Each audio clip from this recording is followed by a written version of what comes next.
Yeah, this is my monkey's paw analysis. Um, First, I want to talk about the genre, then the foreshadowing, and then the fire and light.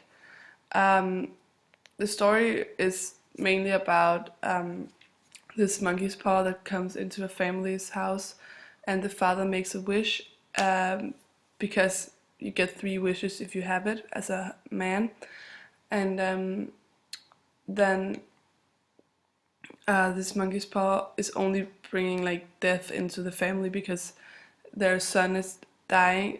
The son dies after the father wished for some cash, and then they get the cash from the son's from where the son died. So it's pretty ironical, but still there's some magic into this, and the father is very drawn to this mystical world that the mother and son does not see at all. And he's like, maybe he's more drawn to the darkness in this story than the others because he really wants this, even though that his friends, the surgeon, says no, you shouldn't do it. It only brings you misery, and he does it anyway. Um, the first thing I'm gonna talk about is genre. Um, on the picture, you can see that this is the mother trying to opening the door, and the dad comes down the stairs. And what we might think is the son standing outside. Um, well, there's this the pleasantry, um, which is kind of the jokes that goes around this family about this paw.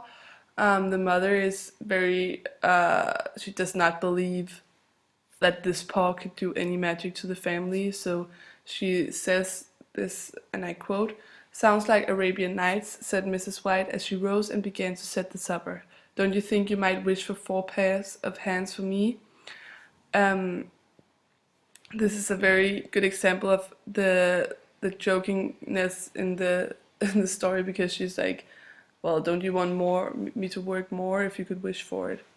Um, then the uh, yeah, well, the son is also it's the mother and the son that comes, and they are very jokingly about this monkey's paw because they don't see the magic in it as the father sees it. So here's the first quote. The mother said, "The idea of listening to such nonsense. How could wishes be granted these days? And if they could, how could 200 pounds hurt your father?" So the mother does not believe this, but she says that, okay, father, if you want to wish for this, how can money hurt you? Um, and that's kind of ironic if we talk about foreshadowing, which we'll do later. Um, "I expect you'll find the cash tied up in a big bag in the middle of your bed," said Herbert, as he bade them good night, "and something horrible squatting up on top of the wardrobe watching you as you pocket your ill-gotten gains." This is kind of the also the son is very jokingly like very jokes a lot about this, and he doesn't really believe it as a mother, and like yeah. Um, we have the hesitation and the doubt, which is the two main like themes in this fantastic tales because you never know what is right, like what is reality and what is not, because you have a lot of like elements in the story which could be explained but is not explained in the story. So the example with the son that dies and the mother who gets very desperate and wants the monkey's paw to wish back his son or their son. Um, she just yeah, you don't know because then suddenly it's knocking on the door and you don't know if it's the son or if it's just like a coincidence, and like you have these small coincidences that yeah, it's not they can be explained if you want to, but they're still not explained in the story. So you leave the reader and the characters in the story with this hesitation and doubt, is like, is it this real or not?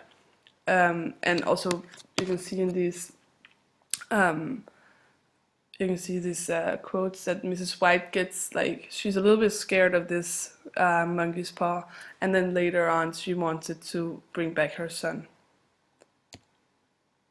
If we talk about foreshadowing, a good example is, well, we have the definition, which is, yeah, it's something that,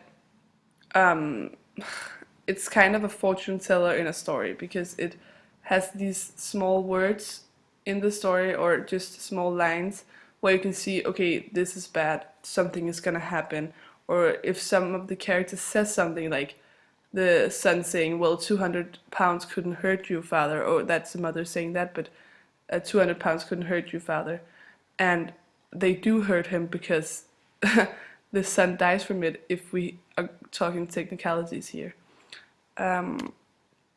Well, you have the fate and the death, and the fate is like when the surgeon mayor is talking about and explaining what this monkey's paw can, and he's talking about this old fakir who created this paw to show that fate ruled people's lives, and that those who interfered with it did so to their sorrow. So if you wish with this monkey's paw, you interfere with your fate. And that's why all these bad things happens. And also certain mayors says at one point that the last man who had this wished for death with his last with his last wish. So it's very, yeah, you don't really know. And then the son, and with the death, the son says, well, I don't see the money, said his son, and he picked it up and placed it on the table, and I bet I never shall.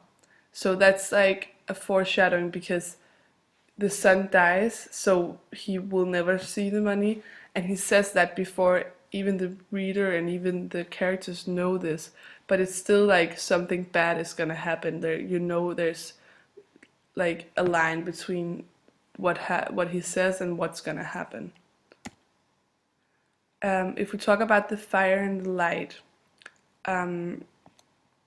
you have this contrast between fire and light, and in the beginning, it's very cold outside and very dark, but inside the fire is turned up in their